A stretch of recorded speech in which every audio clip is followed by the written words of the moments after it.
শ্রী শ্রী মায়ের কথা।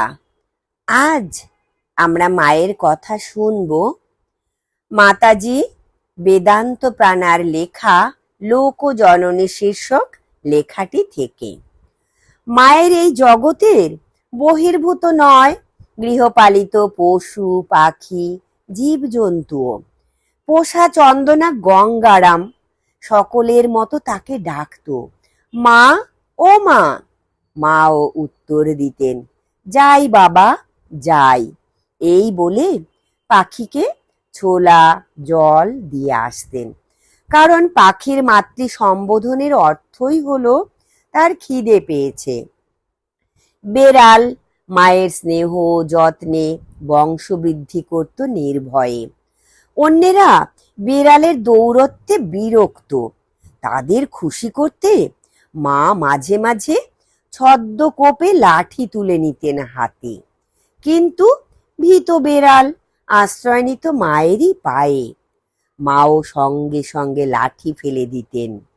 জয়রামবাটিতে দেখা যেত গোবৎসের হাম্বা হাম্বা ডাকে মা ছুটে গিয়ে তার বন্ধন মোচন করছেন। কখনো বা যন্ত্রণাকাতর গোবৎসকে দু হাতে জড়িয়ে তার ব্যথার স্থান আরাম করছেন। জনৈক সাধু যখন জিজ্ঞাসা করেছিলেন, তুমি কি সকলেরই মা, এই সব ইতর জন্তুরও? মা উত্তর দিয়েছিলেন, হ্যাঁ, ওদেরও। শ্রীরামকৃষ্ণ তার লীলাবসানের আগে শ্রীমাকে বলেছিলেন, কলকাতার লোকগুলো যেন অন্ধকারে পোকার মতো কিলবিল করছে, তুমি তাদের দেখো। ভক্ত জননী তাই অধিকাংশ দিন কাটান কলকাতার উদ্বোধনে ও পল্লীগ্রাম জয়রামবাটিতে। কলকাতার মানুষ এই দুই স্থানেই এসেছে তার কাছে নানান চাহিদা নিয়ে। প্রকৃত জ্ঞান বৈরাগ্যের চেয়ে একটু শান্তি স্নেহ ও ভালোবাসার আশাতেই মানুষ ভিড় জমাতো বেশি। অধিকাংশই আর্ত ও অর্থার্থী। মা তাদের সব বাসনা পূর্ণ করেও প্রকৃতপক্ষে অপার্থিব স্নেহে তাদের বাসনা মুক্ত করেছেন। কাচের সন্ধানী ধন্য হয়েছে বহুমূল্য রত্ন লাভে। ভক্তদেরও নানা রকম প্রকৃতি। কখনো কখনো তাদের ভক্তির উচ্ছ্বাস পাগলামিরই নামান্তর হয়ে দাঁড়ায়। কেউ এসে হয়তো মায়ের পায়ে মাথা ঠুকে দিল খুব জোরে, কেউ বা পায়ের বুড়ো আঙুল কামড়ে দিল প্রণাম করবার সময়ে। উদ্দেশ্য মা তাকে মনে রাখবেন। কেউ হয়তো প্রণাম করতে এসে দীর্ঘ প্রাণায়াম ন্যাস করে পুজো শুরু করে দিল মায়ের। খেয়ালই নেই যে সর্বাঙ্গ মোটা চাদরে আবৃতা মা গরমে গলদঘর্ম হচ্ছেন। মা এই সব ভক্তির উপদ্রব সহ্য করতেন হাসি মুখে। প্রতিদিন প্রাণ ভরা আকুতি নিয়ে অপেক্ষা করতেন ভক্তদের জন্য। মাঝে মাঝে শোনা যেত মায়ের অনুচ্চ স্বরে আন্তরিক আহ্বান, ছেলেরা তোরা আয়। তাই কোনো দিনটি কৃপাবর্জিত হতো না। কোনো না কোনো সন্তান জননীর আকর্ষণে এসে উপস্থিত হতো। অনেক অশুদ্ধচিত্ত ভক্ত এসে মাকে প্রণাম করে। তাদের স্পর্শে মায়ের শরীরে অসহ্য জ্বালা যন্ত্রণা হয়। কিন্তু পাছে এই ধরনের ভক্তদের তাকে প্রণাম করার সুযোগ থেকে বঞ্চিত করা হয়, সেই আশঙ্কায় মা সেবকদের নিষেধ করে দেন তার কষ্টের কথা স্বামী শারদানন্দকে বলতে। ভক্তদের জন্য এই কষ্ট দেখে গোলাপ মা একবার অভিযোগ করেছিলেন, তোমার যেমন হয়েছে, যে আসবে মা বলে অমনি পা বাড়িয়ে দেবে। মায়ের উত্তর, কি করব গোলাপ, মা বলে এলে আমি যে থাকতে পারিনে। মা ও সন্তানের স্নেহ বিনিময়ে ভাষার প্রয়োজন হয় না। তাই ভারতের বিভিন্ন ভাষাভাষী ও তার কৃপা গ্রহণে কোনো বাধা হয়নি। দক্ষিণ ভারতে ঘর ভর্তি লোক, মায়ের মৌন ব্যাখ্যান, ভক্তেরা তৃপ্ত, তাদের অন্তর মাতৃস্নেহ আস্বাদে ভরপুর। ব্যাঙ্গালোরে মা গোবিপুরের কেভ টেম্পল দর্শন করে এসে দেখলেন আশ্রমের বিরাট প্রাঙ্গণ লোকে ভর্তি, ভক্তেরা তার জন্য অপেক্ষা করছেন। মায়ের গাড়ির শব্দ শুনেই সবাই উঠে দাঁড়ালো, আবার পরক্ষণে একযোগে মাকে সাষ্টাঙ্গ প্রণাম করল। এই দৃশ্য দর্শনে অভিভূতা মা সেখানেই গাড়ি থেকে নেমে পড়লেন এবং অভয় মুদ্রায় চিত্রার্পিতের মতো স্থির হয়ে 5 মিনিট দাঁড়িয়ে রইলেন। ভাষার কোনো প্রয়োজন রইল না, শব্দই বাংময় হয়ে উঠল শতগুণে। সন্তান চিনে নিল মাকে, অনুভব করল দিব্য মাতৃস্নেহের অনুপম স্পর্শ। মায়ের এই অপার্থিব স্নেহের প্রকৃতি কিছুটা অনুধাবন করেই ভগিনী নিবেদিতা বিদেশিনী হয়েও লিখেছিলেন, মা, মা গো, ভালোবাসায় ভরা তুমি, তোমার ভালোবাসায় আমাদের মতো উচ্ছ্বাস বা উগ্রতা নেই। তা পৃথিবীর ভালোবাসা নয়, স্নিগ্ধ শান্তি তা, সকলের কল্যাণ আনে, অমঙ্গল করে না কারো।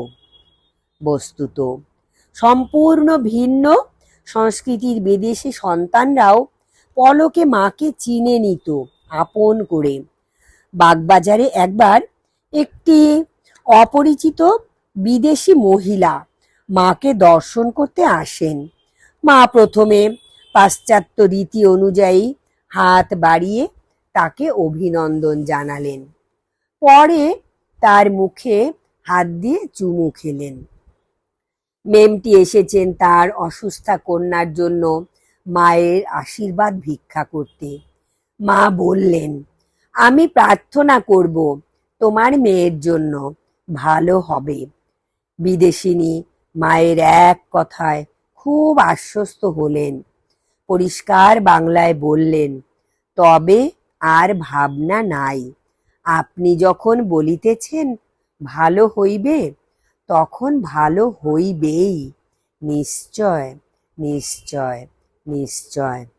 মা তাকে একটি পদ্ম ফুল দিয়ে বললেন তার মেয়ের গায়ে বুলিয়ে দিতে। মহিলাটি সেই আশীর্বাদী ফুল অত্যন্ত ভক্তি ও শ্রদ্ধার সাথে গ্রহণ করলেন। পরে তার মেয়ে সুস্থ হয়ে ওঠে। মা মেমটিকে কৃপা করে দীক্ষাও দিয়েছিলেন। স্বামীজির চরিত্র, ব্যক্তিত্ব ও ধর্মভাবে আকৃষ্ট হয়ে যারা বিদেশি হলেও ভারতবর্ষকে ভালোবেসে রামকৃষ্ণ বিবেকানন্দ আন্দোলনে জীবন উৎসর্গ করেন, তাদের মধ্যে নারীদের ভূমিকাই অধিক। বিদ্যায়, বুদ্ধিমত্তায়, আভিজাত্যে, আত্মমর্যাদায় ও স্বাতন্ত্র্য বোধে 3টি রত্ন, পাশ্চাত্যের 3 রমণী এদেশে পদার্পণ করেন। স্বামীজির উদ্বেগ ছিল হিন্দু সমাজ এই মহিলাদের কিভাবে গ্রহণ করবে। জাতিভেদ, আচার ও সংকীর্ণতার বেড়াজালে ঘেরা এই রক্ষণশীল সমাজের প্রবেশপথ এদের সামনে রুদ্ধ হবে না তো? তখন নিশ্চয়ই তার মানসপটে উদিত হয়েছিল শ্রী শ্রী মার কথা। মা স্বয়ং সংস্কার মুক্ত চিত্তে দ্বিধাহীনভাবে সন্তানকে বিদেশ যাত্রায় উৎসাহিত করেন, পাঠান আশীর্বাণী। তারই প্রসাদে বিজয়ী সন্তান প্রত্যাগত। জননীর প্রাঙ্গণের স্নেহদ্বার দিয়েই ছাড়পত্র পেতে পারে এই বিদেশিনীরা। সেখানকার গ্রহণই সমাজের রুদ্ধ দ্বার উন্মোচন করবে। সেই সঙ্গে হিন্দু নারীর জীবনযাত্রার ঘনিষ্ঠ পরিচয় লাভও ঘটবে তাদের। স্বামীজি স্বয়ং নিবেদিতা, মিসেস অলিবুল ও মিস ম্যাকলাউডকে নিয়ে মায়ের চরণ প্রান্তে উপনীত হন। প্রথম দর্শনেই সমস্ত সামাজিক বন্ধন ও সংস্কার দূরে ঠেলে দিয়ে আপন কন্যার মতো সাদরে তিনি তাদের গ্রহণ করেন। তার এই স্নেহ, মাধুর্য ও উদারতায় পাশ্চাত্যবাসিনীগণ একান্ত মুগ্ধ ও অভিভূত হন। নিবেদিতা লিখছেন, আচার বিচারে বরাবরই রক্ষণশীল, সব কিছু সরিয়ে দিলেন যখন প্রথম দুটি বিদেশি মেয়ে মিসেস অলিবুল ও মিসেস ম্যাকলাউড তার কাছে এলেন। এদের সঙ্গে তিনি খেলেন পর্যন্ত। এর দ্বারা আমরা জাতে উঠেছি এবং আমাদের ভাবি কাজের পথ পরিষ্কার হয়েছে, যা অন্য কিছুতে হতে পারত না।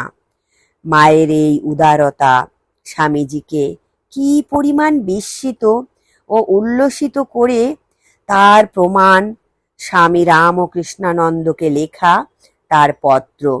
সীমা সেখানে আছেন। ইউরোপীয়গণ ও আমেরিকান মহিলারা যেদিন তাহাকে দেখিতে গিয়াছিলেন, ভাবিতে পারো মা তাহাদের সহিত একসঙ্গে খাইয়াছিলেন। ইহা কি অদ্ভুত ব্যাপার নয়? সত্যই তৎকালীন সমাজের কথা চিন্তা করলে এটি অসীম দুঃসাহসের কাজ। কিন্তু কোনো অলৌকিক বলে মানব মন বুদ্ধিকে স্তম্ভিত করে এ ঘটনা ঘটেনি।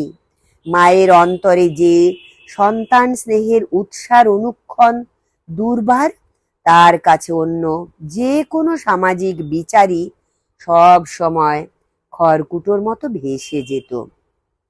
হয়তো মায়েরও অজ্ঞাত সারে এক্ষেত্রেও তারই পুনরাবৃত্তি হয়েছিল। শুধু মায়ের আত্মসন্তান বোধ সম্ভূত এই অপার স্নেহ বিদেশিনীদের কি পরিমাণে উদ্বেল করত, তা পরবর্তীকালে তাদের পত্রে ও আচরণেই মুদ্রিত হয়েছে।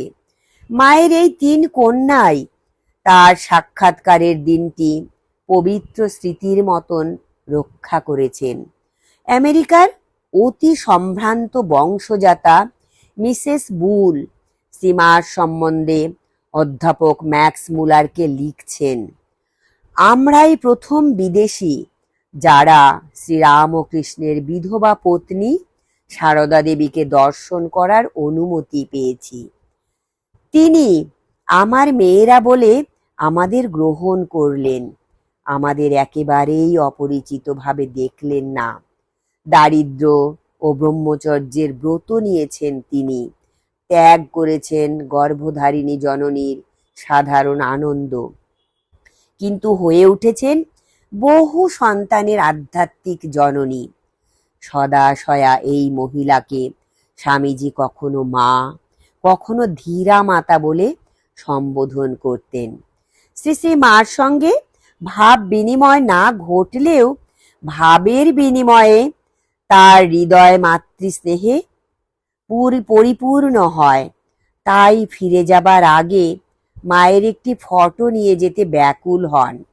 তারই ফলশ্রুতি মায়ের জীবনের প্রথম 3টি আলোকচিত্র, যার একটি আজ ঘরে ঘরে পূজিতা। মা স্বয়ং সেই কথা উল্লেখ করে বলেছেন, সারা মেম এসে এইটি উঠালে আমি কিছুতেই দেব না।